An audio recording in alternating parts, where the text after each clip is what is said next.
பிஸ்மில்லாஹிர் ரஹ்மானுர் ரஹீம். அஸ்ஸலாமு அலைக்கும் வரஹ்மத்துல்லாஹி வபரகாத்து. அல் குர்ஆன் கற்போம் என்ற இந்த யூடியூப் மூலமான பாடத்திலே உங்களை சந்திப்பதில் மகிழ்ச்சி அடைகின்றோம். வீட்டிலே இருந்தவாறு அல் குர்ஆனை எவ்வாறு கற்றுக்கொள்வது, அரபு மொழியிலே அல் குர்ஆனை எவ்வாறு விளங்குவது என்பது தொடர்பாக யோசிக்கின்ற சிந்திக்கின்ற சகோதர சகோதரிகளுக்காக இந்த பாடத்தை வடிவமைத்து இருக்கின்றோம். இன்ஷா அல்லாஹ். இந்த பாடத்தை பொறுத்தவரையில் அல் குர்ஆனை கற்பது என்பது எங்கள் மீது ஒரு மார்க்க ரீதியான ஒரு கடமையாக இருக்கின்றது. அல் குர்ஆனிலே அல்லாஹ் தஆலா வலக்கத் யஸ்ஸர்னல் குர்ஆன லிذிக்ரி ஃபஹல் மின் முத்தக்கிர், நிச்சயமாக அல் குர்ஆனை நாங்கள் நன்கு நினைவுபடுத்திக் கொள்வதற்காக இலகுவாக்கி வைத்திருக்கிறோம். எனவே இதிலிருந்து படிப்பினை பெறுவோர் உள்ளரா என்று அல் குர்ஆன் கேட்கிறது எங்களை பார்த்து. எனவே அல் குர்ஆனை விளங்க வேண்டும், புரிந்து கொள்ள வேண்டும் என்பதை வலியுறுத்துகின்ற வசனங்கள் குர்ஆனில் நிறைய காணப்படுகின்றன.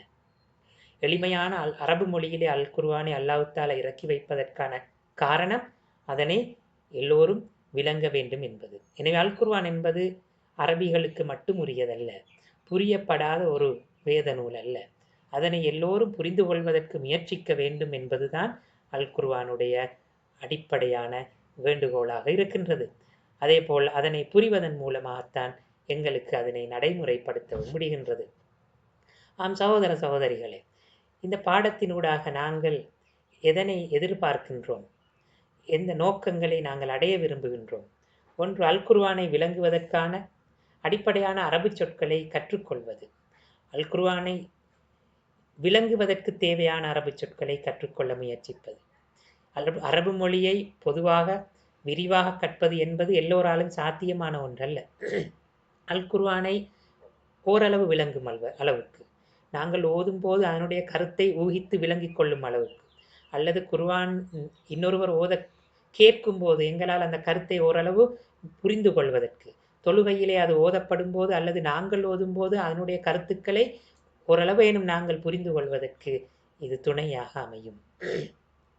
அடுத்து, அல் குர்ஆனுக்கான எளிமையான விளக்கத்தை புரிந்து கொள்ளுதல். அதே போல் அல் குர்ஆனை ஆழமாக கற்றலுக்கான ஒரு முதல் படியாக அமைதல். இவ்வாறான நோக்கங்களை அடைந்து கொள்ளலாம் என்று நாங்கள் இன்ஷா அல்லாஹ் எதிர்பார்க்கின்றோம்.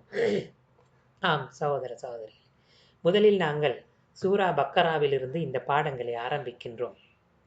30வது ஜுஸ், கடைசி ஜுஸில் இருந்து அல் குர்ஆனை மனனம் செய்வது சிறந்தது. ஆனால் அல் குர்ஆனை விளங்குவதற்கு குர்ஆனின் முதல் பகுதியிலிருந்து கற்பது மிக பொருத்தமானது என்று சொல்வார்கள்.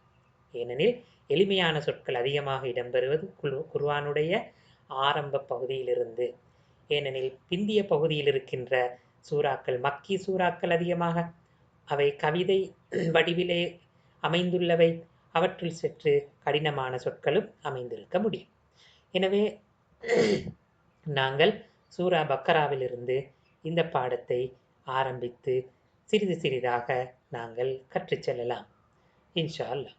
முதலில் இந்த சூரா பக்கரா 286 வசனங்களை கொண்டது. குர்ஆனிலே மிக நீண்ட சூறாவாகவும் இது கருதப்படுகிறது. மதனி சூரா அல்லது மதீனாவிலே இறங்கிய சூரா. எனவே இந்த சூறாவுடைய சிறப்புகள் பற்றியும் நிறைய ஹதீஸ்கள் வந்திருக்கின்றன. அவற்றில் ஒன்றைத்தான் நாங்கள் இங்கே பார்க்கின்றோம். லா தஜ்அலு புயூத்தக்கும் குபூரா, உங்களுடைய வீடுகளை கபர்களாக, புதைகுழிகளாக ஆக்கிக் கொள்ளாதீர்கள். நிச்சயமாக எந்த வீட்டில் சூரத்துல் பக்ரா ஓதப்படுகிறதோ அந்த வீட்டில் ஷைத்தான் நுழைய மாட்டான் என்ற ஹதீஸ் இதன் சிறப்பை எங்களுக்கு காட்டுகிறது. அதேபோல் இது போன்ற பல ஹதீஸ்கள் இருக்கின்றன.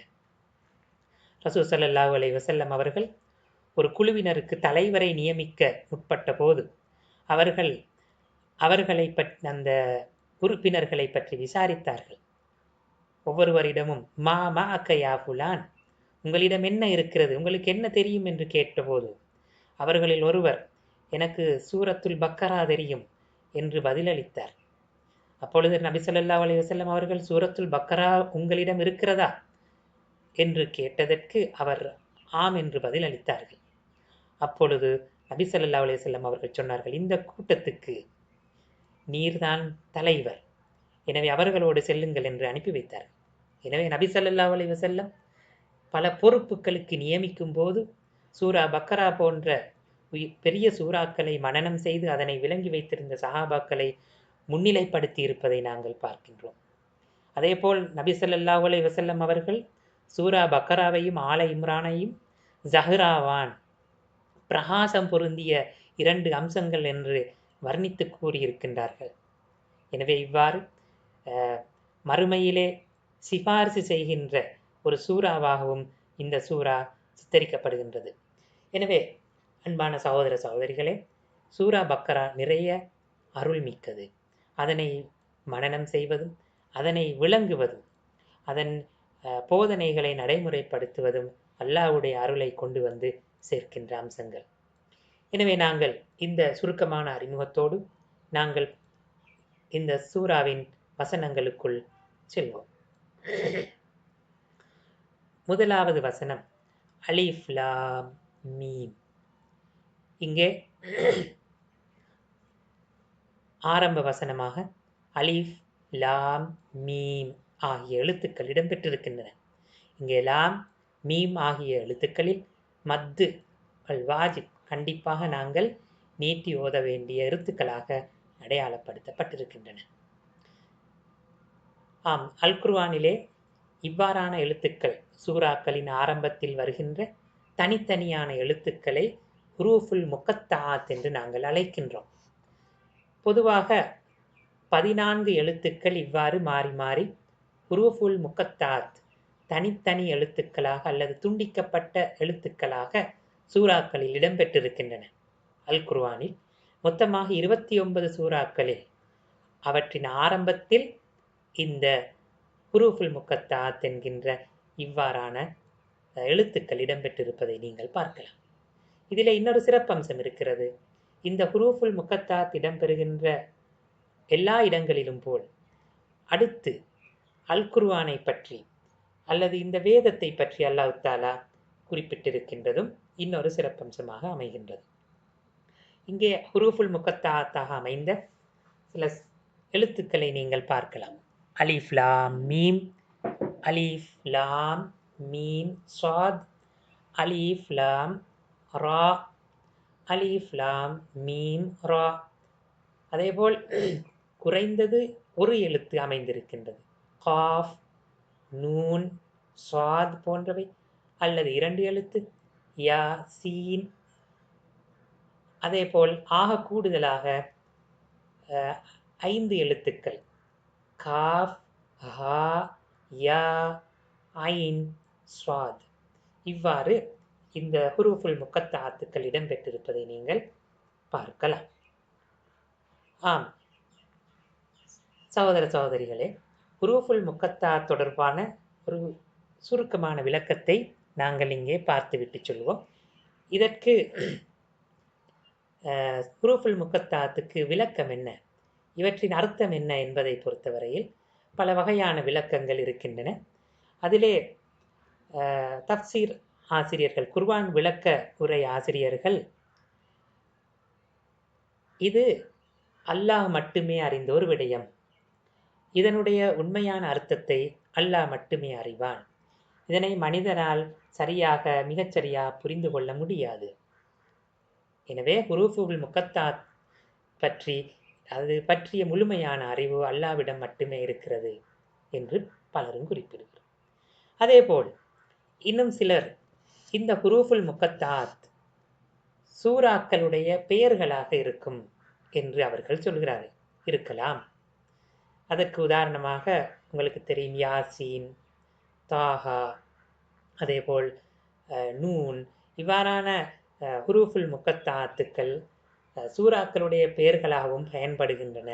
அந்த வகையில் சூறாக்களுடைய பெயர்களாக இவை அமைந்திருக்கலாம் என்றும் சொல்கிறார்.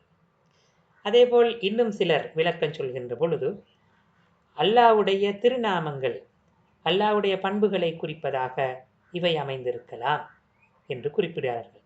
உதாரணமாக அலிஃப் என்பது அல்லாஹ் என்ற சொல்லுடைய குறிப்பதாகவும், அதேபோல் லாம் என்பது அல்லாஹ்வுடைய திருநாமங்களில் ஒன்றான லத்தீஃப் என்பதை குறிப்பதாகவோ, அல்லது மீம் என்பது அல்லாஹ்வுடைய திருநாமமான மஜீத் என்பதை குறிப்பதாகவோ இவ்வாறு இருக்க முடியும் என்று சொல்கிறார்கள்.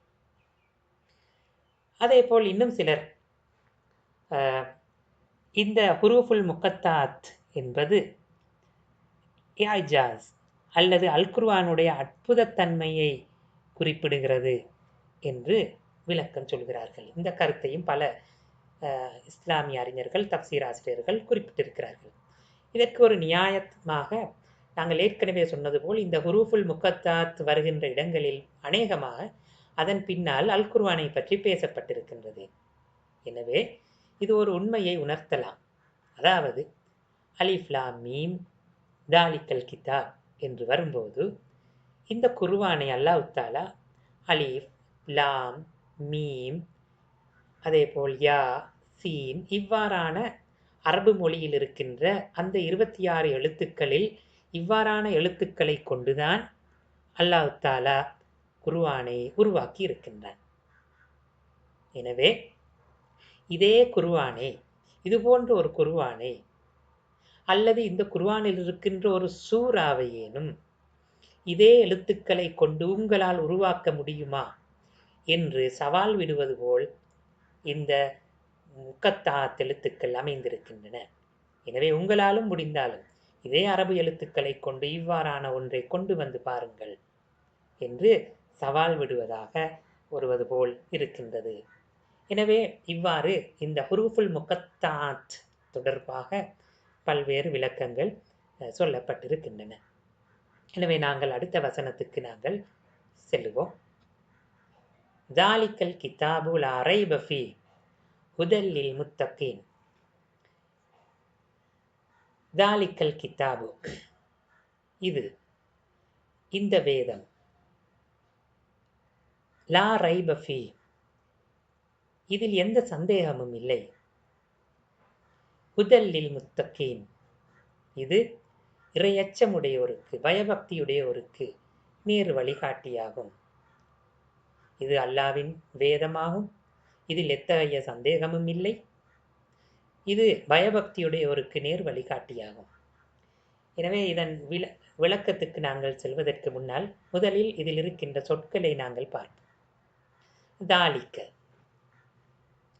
தாலிக்க என்பது அரபு மொழியில் உண்மையில் அது அல்லது அந்த என்ற கருத்தை குறிக்கும். ஆனால் அரேபியருடைய வழக்கிலே தாலிக்க என்பதையும் ஹாதா என்பதையும் மாறி மாறி கருத்திலே பயன்படுத்துவார்கள். அதாவது ஹாதா என்பது உண்மையில் இது, தாலிக்க என்பது அது. ஆனால் தாலிக்க என்ற சொல்லையும் அவர்கள் இது என்ற கருத்திலே பயன்படுத்துவது உண்டு. எனவே இங்கே கருத்து சொல்லும் போது நாங்கள் இது என்றுதான் மொழிபெயர்க்கின்றோம். ஏனெனில் அரபு மொழியில் தாலிக்க என்பதையும் ஹாதா என்ற கருத்தில் பயன்படுத்துவதுண்டு. எனவே இது அல்லாஹ்வுடைய வேதம் அல்லது இந்த திருவேதம் என்று நாங்கள் சொல்ல முடியும். எனவே இந்த தாலிக்க என்ற சொல் அல் குர்ஆனிலே சுமார் 280 இடங்களில் பயன்படுத்தப்படுகிறது. இது அல்லது அது என்ற கருத்திலே இடம்பெறுகின்ற தாலிக்க என்கின்ற பதம்.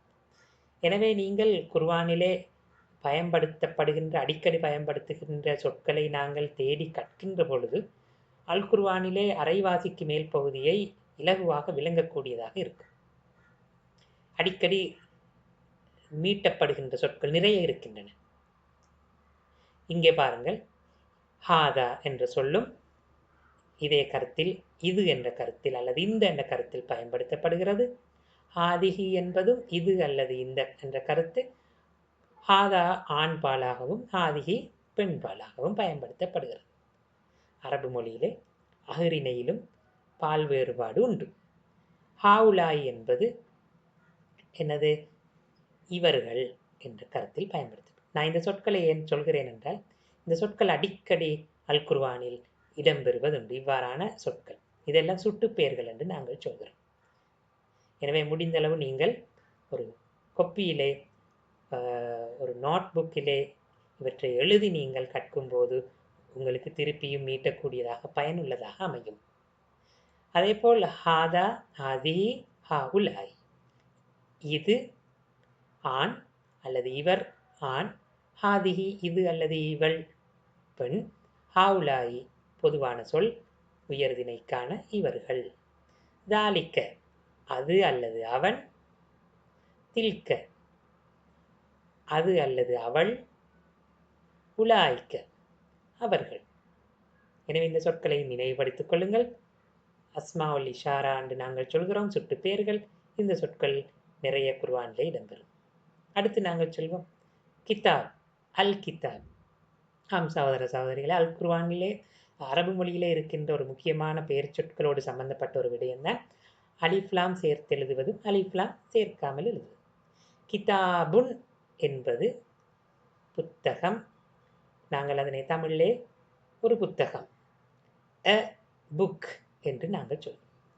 அல் கிதாபு என்றால் புத்தகம், அறிமுகமான ஒரு விடயம், த புக் என்று சொல்கிறோம். ஆங்கிலத்திலே இதனை மிக தெளிவாக விளங்கிக் கொள்ள முடியும்.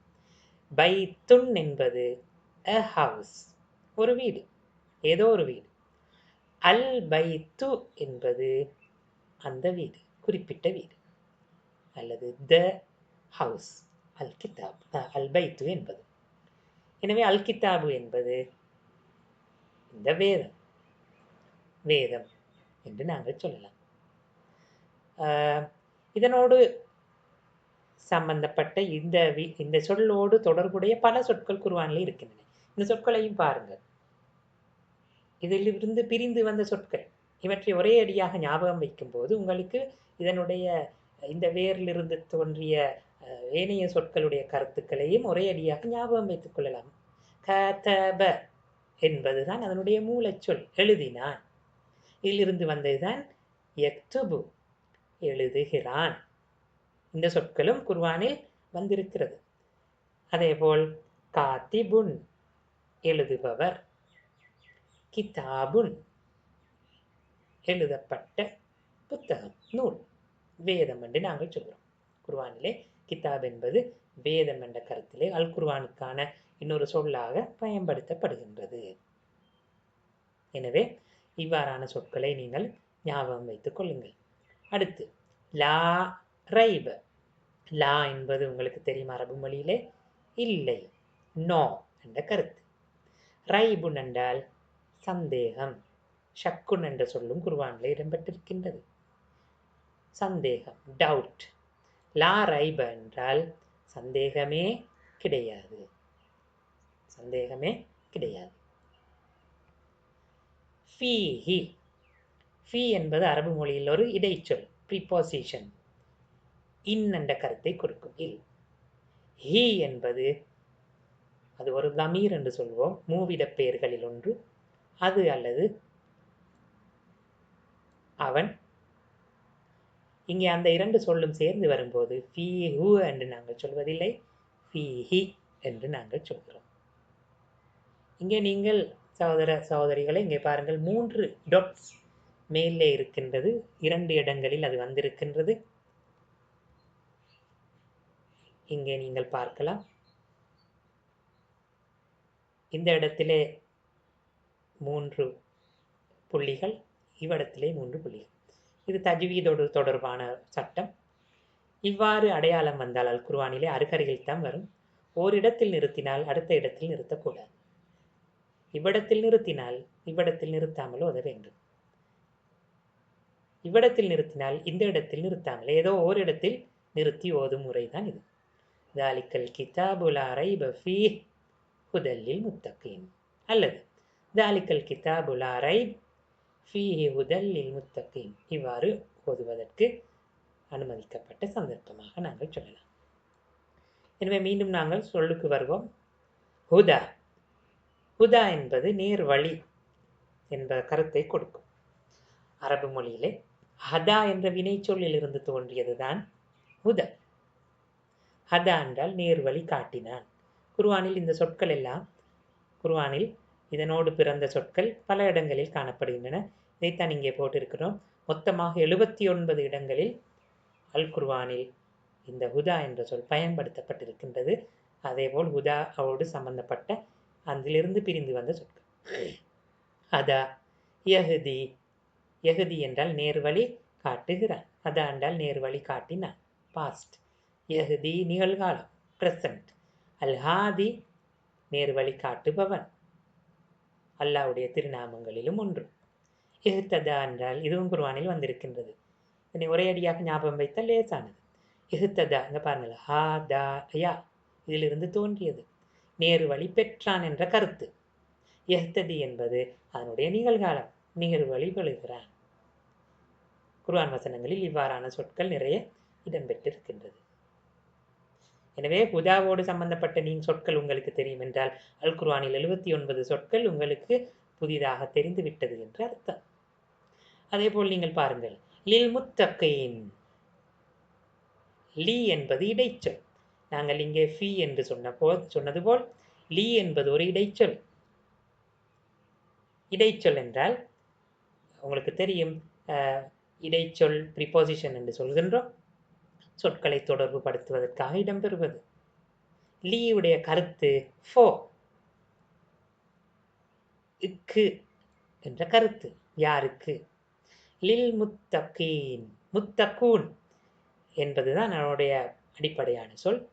இத்தகூன், முத்தகூன் என்றால் இறையச்சம் உள்ளவர்கள், இறையச்சம் உள்ளவர்கள். முத்தகி என்றால் ஒருமை, முத்தகூன் என்றால் அதனுடைய பன்மை. இதிலிருந்து வந்ததுதான் தக்குவா என்ற சொல். தக்குவா இறையச்சம். அப்ப இத்தகா தக்குவாவுடன் நடந்து கொண்டான், இறையச்சம் கொண்டிருந்தான். யத்தகி அதனுடைய நிகழ்காலம். எனவே இந்த தக்குவா, முத்தகூன் இவ்வாறான சொற்கள், இதனோடு சம்பந்தப்பட்ட இந்த சொற்கள் குர்ஆனிலே 257 முறை பயன்படுத்தப்பட்டது.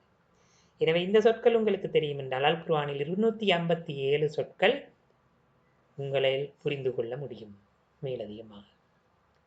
எனவே முத்தகூன் என்றால் இறையச்சம் உள்ளவர்கள், தக்குவா உள்ளவர்கள். எனவே சகோதர சகோதரிகளே, அடுத்து நாங்கள் இந்த வசனம் உணர்த்துகின்ற சில அடிப்படையான உண்மைகளை சுருக்கமாக நாங்கள் பார்ப்போம். நாங்கள் இவ்வளவு நேரமும் மொழி ரீதியான அர்த்தத்தை நாங்கள் பார்த்தோம். அலிஃப் லாம் மீம் என்பதற்கான விளக்கத்தை நாங்கள் சொன்னோம். தாலிக்கல் கிதாப், இது வேதம் அல்லது இந்த வேதம் என்று நாங்கள் சொல்லலாம். இது குர்ஆனை குறிக்கிறது. இந்த வேதம் லா ரைப ஃபீ, அதிலே எந்தவித சந்தேகமும் கிடையாது. எனவே கிதாப் என்பது அல் குர்ஆனுக்கான பல பெயர்களில் உண்டு. இந்த குர்ஆனில், இந்த வேதத்தில் எவ்விதமான சந்தேகமும் கிடையாது. எனவே இதில் உள்ள வசனங்களில் இது பாதுகாக்கப்பட்டது. இது சொல்ல வருகின்ற படிப்பினைகளில், போதனைகளில் எந்தவித சந்தேகமும் கிடையவே கிடையாது என்பதை குர்ஆன் ஆணித்தரமாக செய்கிறது. அதேபோல் அடுத்து பாருங்கள், ஹுதல்லில் முத்தகீன், இது இறையச்சம் உள்ளோருக்கு நேர் வழியாக இருக்கின்றது. இறையச்சம் உள்ளோருக்கு நேர் வழியாக இருக்கின்றது. ஆம் சகோதரர்களே, இறையச்சம் உள்ளவர்கள், முத்தகூன் என்றால் யார்? உண்மையில் முத்தகூன் என்பவர்கள் பாவங்களிலிருந்து தவிர்ந்து கொள்பவர்கள். உண்மையில் தக்குவா என்ற சொல் நேரடி கருத்து தவிர்ந்து கொள்ளல் என்ற அர்த்தம். விலகிக் கொள்ளுதல். எதிலிருந்து விலகுதல்? பாவங்களிலிருந்து, அல்லாஹ் தடுத்தவற்றிலிருந்து, ஹராமாக்கிய விடயங்களிலிருந்து தவிர்ந்து கொள்பவர்கள் தான் இறையச்சம் உள்ளவர்கள் என்று நாங்கள் சொல்கிறோம். எனவே முத்தகூன் என்பது ஷிர்க், இணை வைத்தல் உள்ளிட்ட அல்லாஹ் தடுத்த சகல அம்சங்களிலிருந்தும் தவிர்ந்து வாழ்பவர்கள் என்று நாங்கள் பொருள் கொள்ள முடியும். ஒரு ஹதீஸிலே ரசூல் ஸல்லல்லாஹு அலைஹி வஸல்லம் அவர்கள் சொன்னார்கள், ஒரு அடியான் ஒரு முத்தக்கியாக, இறையச்சம் உள்ளவராக மாற மாட்டார் எதுவரை என்றால், அவர் சிலபோது ஹராமானதை மட்டுமல்ல, சந்தேகமான விடயங்களை கூட ஹராம் என்று பயந்து விடாதவரை ஒருவர் முத்தக்கியாக மாற முடியாது என்று ஒரு ஹதீஸிலே குறிப்பிட்டிருக்கின்றார்கள். இது திருமீதியிலே இடம்பெற்ற ஒரு ஹதீஸ். அதே போல் இங்கே பார்க்கலாம் நீங்கள் தக்குவா என்பதற்கு ஒரு அழகான விளக்கம். உபய் இப்னு கஅப் ரலியல்லாஹு அன்ஹு குத்தாபுல் வஹீலே இருந்த குர்ஆனை எழுதிய ஒரு சஹாபி. உபய் இப்னு கஅப் ரலியல்லாஹு அன்ஹு அவர்கள் உமர் ரலியல்லாஹு அன்ஹு அவர்களிடம் தக்குவா என்றால் என்ன என்பதை பற்றி விளக்கம் அளிக்கிறார்கள்.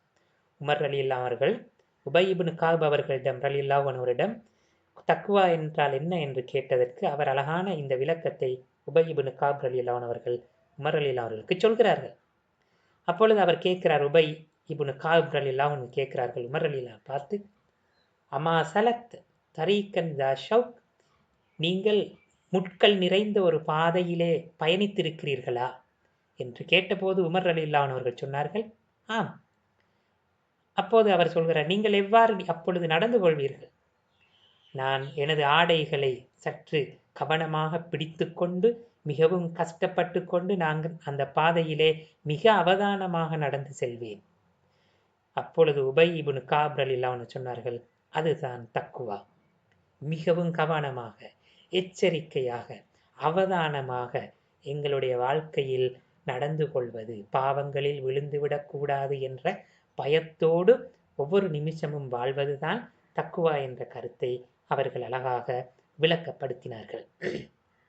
எனவே இந்த தக்குவா உள்ளவர்களைத்தான் முத்தக்கீன் என்று குர்ஆன் சொல்கிறது. அடுத்து பாருங்கள், ஹுதா என்ற சொல் நேர்வழியை குறிக்கின்றது. உண்மையில் நேர்வழி என்றால் அல்லாஹ் மனித இனத்துக்கு தன்னுடைய அடியார்களுக்கு எடுத்து கூறிய சீரான பாதையை குறிக்கின்றது. இந்த நேர்வழி கிடைப்பதும் ஒருவருக்கு கிடைக்காமல் விடுவதும் அல்லாஹ்வுடைய நாட்டத்தை பொறுத்தது. அல்லாஹ்வுடைய அருள் இல்லாமல் அந்த நேர்வழியை ஒருவரால் பெற முடியாது. இதனால் தான் குர்ஆன் சொல்கிறது, நபி அவர்களை பார்த்து, லைஸா அலைக ஹுதாஹும், நபியே நீங்கள் விரும்பினால் கூட உங்களால் கூட ஒருவரை நேர்வழிப்படுத்த முடியாது அல்லாஹ்வுடைய அருள் இல்லாவிட்டால். எனவே அந்த நேர்வழியை பெற்றுக்கொள்வதற்கு அல்லாஹ்வுடைய அருளும் ஒருவருக்கு அவசியமானது. எனவே அல் குர்ஆன் என்பது அந்த இறையச்சம் உள்ளவர்களுக்குத்தான் தன்னுடைய வழிகாட்டல்களில் நேர்வழியை அதிகமாக அள்ளிக் கொடுக்கும். சிலர் குர்ஆனை கொன்றே வழி தவறி செல்ல முடியும். குர்ஆனுக்கான தவறான அர்த்தங்களை அவர்கள் திணித்து புரிந்து அவர்கள் வழி தவறி செல்லலாம். எனவே அல் குர்ஆன் ஒரு வழிகாட்டியாக நேர்வழியாக அமைய வேண்டும் என்றால் அல்லாஹ்வுடைய அருள் பாக்கியம் நிச்சயமாக ஒருவருக்கு கிட்ட வேண்டும். அது இறை அச்சம் உள்ளவர்களுக்குத்தான் கிட்டும் என்று அல் குர்ஆன் இங்கே அழகாக சொல்லி வைக்கின்றது. எனவே இந்த முதல் வசனம் சொல்கின்ற, இரண்டாவது வசனம் சொல்கிறது, தாலிக்கல் கிதாபு லா ரைப ஃபீஹி ஹுதல் லில் முத்தகீன், இந்த வேதம் எவ்வித சந்தேகமும் இல்லாதது, அது இறையச்சம் உள்ளோருக்கு நேர்வழியாக அமைந்திருக்கின்றது. அடுத்து சகோதர சகோதரிகளே, அடுத்த வசனத்தை பாருங்கள். இந்த வசனத்தோடு நாங்கள் இந்த அமர்வை நிறைவு செய்வோம். அல்லதீன யூமினூன பில் கைப் வ யுகீமூன ஸ்ஸலாத்த வ மிம்மா ரஸக்னாஹும் யுன்ஃபிகூன், அவர்கள் பயபக்தி உள்ளவர்கள், மறைவானவற்றின் மீது நம்பிக்கை கொள்வார்கள், தொழுகையையும் கடைபிடிப்பார்கள், இன்னும் நாம் அவர்களுக்கு அளித்தவற்றிலிருந்து செலவும் செய்வார்கள். இங்கே பாருங்கள், அல்லதீன, அல்லதீன என்பது ஒரு இணைக்கும் சொல்லாக பயன்படுத்தப்படுகிறது அரபு மொழியிலே. ஆங்கில மொழியில் கன்ஜங்ஷன் என்று நாங்கள் சொல்கிறோம், இணைக்கும் சொல்லாக. அல்லதீன அவர்கள் எத்தகையவர்கள் என்றால், அதே போல் குர்ஆனில் அல்லதி அது எத்தகையது என்றால், அவர் எத்தகையவர் என்றால், அல்லத்தி அதனுடைய பெண்பால், அல்லதி என்பது ஆண்பால் ஒருமை, அல்லத்தி என்பது பெண்பால் ஒருமை, அல்லதீன என்பது ஆண்பால் பன்மை, அல்லாத்தி என்பது பெண்பால் பன்மையாக பயன்படுத்தப்படும். இந்த சொற்களும் குர்ஆனில் நிறைய இடங்களில் பயன்படுத்தப்பட்டிருக்கின்றது. எனவே இவ்வாறான சொற்கள் வந்தால் ஏற்கனவே சொல்லப்பட்ட ஒரு சொல்லை விளக்குவதாக அமையும். ஏற்கனவே முத்தக்கூன்கள் இரையச்சம் உள்ளவர்களை பற்றி சொல்லிவிட்டு அல்லதீன் அவர்கள் என்று இங்கே தொடர்ந்து சொல்வதை நாங்கள் பார்க்கலாம். அடுத்து பாருங்கள், யுமினூன ஈமான் கொள்கிறார்கள், ஆமன ஈமான் கொண்டான். அதனுடைய நிகழ்காலம் யுமினு. இவையெல்லாம் குர்ஆனில் இடம்பெற்றிருக்கின்றது. 17 இடங்களில் இந்த யூமினூன என்ற சொல் இடம்பெற்றிருக்கிறது. ஈமான் என்ற சொல், முஃமின் இறை விசுவாசி, ஈமான் கொண்டவர், முஃமினூன் அதனுடைய பன்மை ப்ளூரல். எனவே இதன் அடியாக தோன்றிய சொற்களை நீங்கள் ஞாபகம். அதேபோல் பில் கைபி, பி என்பது இடைச்சொல், ப்ரிபோசிஷன். நாங்கள் ஆரம்பத்திலே ஃபி லீ போன்ற இடைச்சொற்களை பார்த்தோம்.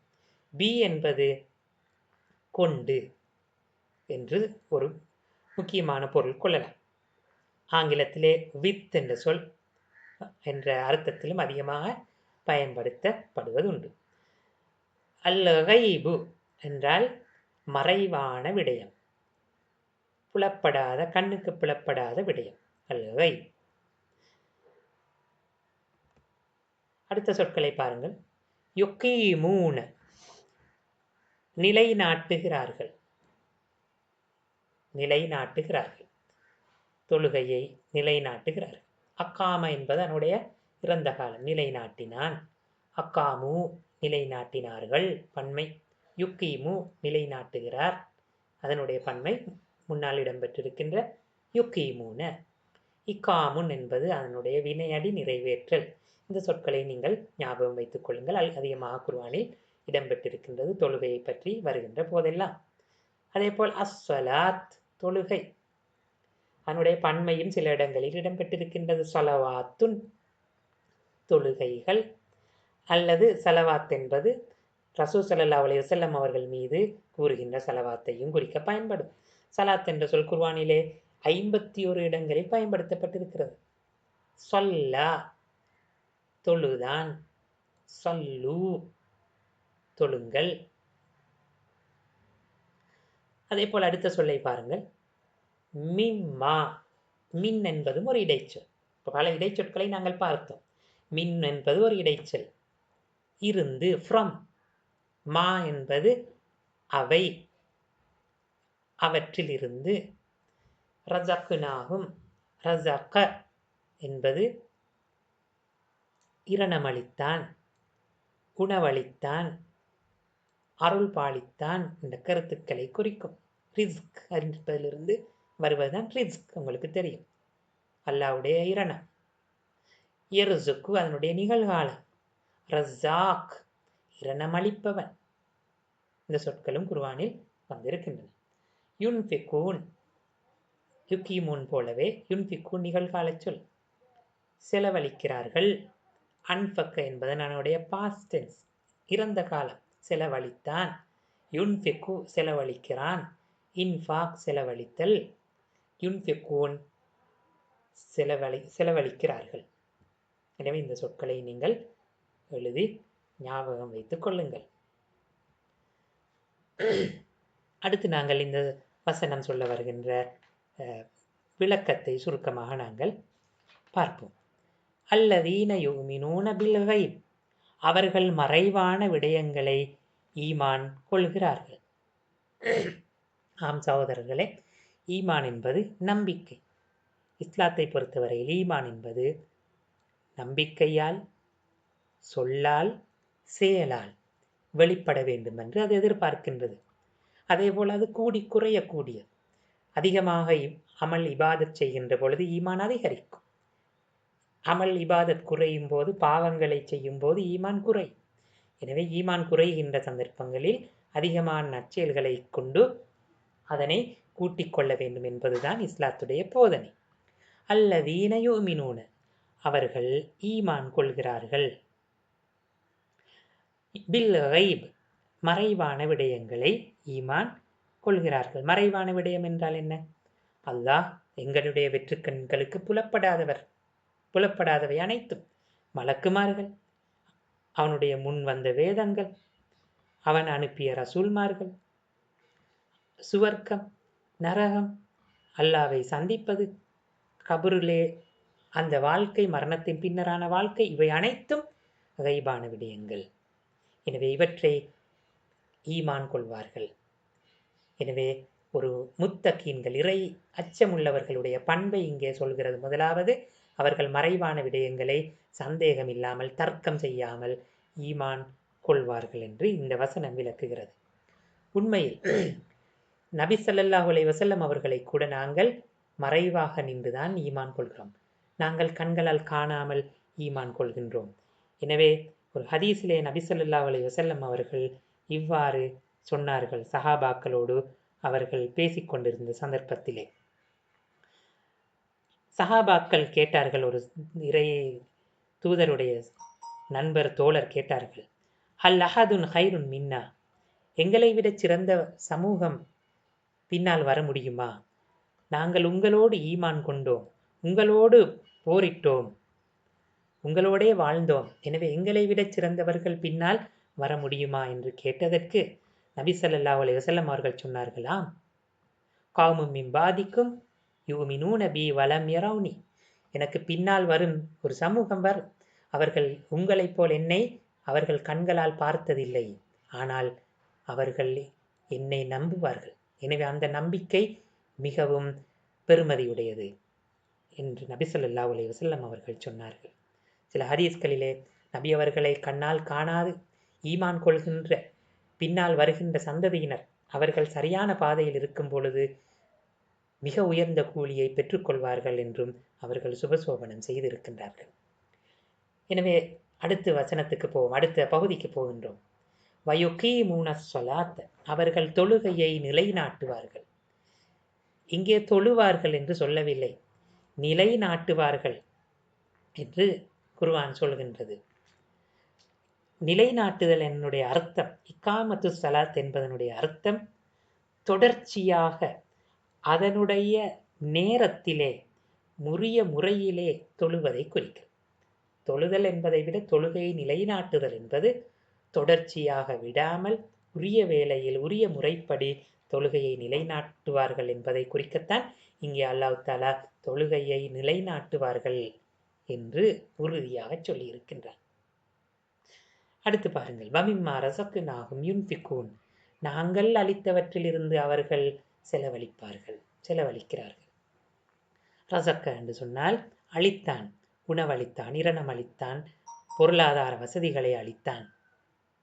எனவே இங்கே அல்லாஹ் தஆலா சொல்கின்றான், நாங்கள் அளித்தவை. எனவே மனிதரிடம் இருக்கின்ற செல்வம் எதுவும் மனிதர்கள் தேடிக்கொண்டதல்ல, அது அல்லாஹ் கொடுத்தது. எனவே அல்லாஹ் கொடுத்ததைத்தான் அல்லாஹ்வுக்கு திருப்பி மனிதர்கள் ஜக்காத்தாக, தர்மமாக கொடுக்க வேண்டும் என்று அல்லாஹ் தஆலா எதிர்பார்க்கின்றான். எனவே அந்த உண்மையையும் இந்த வசனம் அழகாக சொல்கிறது. இங்கே யுன்ஃபிகூன், செலவழிக்கிறார்கள் என்பது ஜக்காத்தை குறிக்கும். அதே போல் அல்லாஹ் கடமையாக்கி ஏனைய செலவினங்களை குறிக்கும். நற்செயல்களுக்காக செலவழிக்கின்ற அனைத்து விடயங்களையும் குறிக்கும். எனவே அல்லாஹ் எதை தந்தானோ அவற்றிலிருந்து அவர்கள் அல்லாஹ் தஆலா வேண்டியதற்கு இணங்க அவர்கள் செலவழிக்கிறார்கள். எனவே அந்த இறை விசுவாசிகளுடைய, அந்த முத்தகீன்களுடைய, பயபக்தியுடையவர்களுடைய பண்புகளாக இங்கே 3 விடயங்கள் பேசப்பட்டன. ஒன்று, மறைவான விடயத்தை நம்பிக்கை கொள்வார்கள், தொழுகையை தொடர்ச்சியாக உரிய முறைப்படி நிலைநாட்டுவார்கள். 3வது, அவர்கள் தங்களுக்கு அல்லாஹ் தஆலா அளித்தவற்றிலிருந்து அவர்கள் செலவழிப்பார்கள்.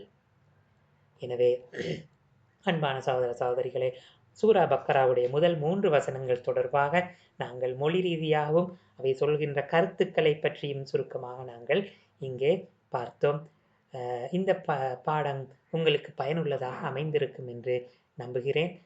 இது தொடர்பான உங்களுடைய மேலான கருத்துக்களையும், இது தொடர்பான உங்களுடைய ஏதேனும் விமர்சனங்கள் இருந்தால் அவை தொடர்பாகவும் நீங்கள் தாராளமாக தெரிவிக்கலாம் என்று கூறி, இன்ஷா அல்லாஹ் இன்னும் ஒரு பாடத்தில் வெகு விரைவில் சந்திப்போம்.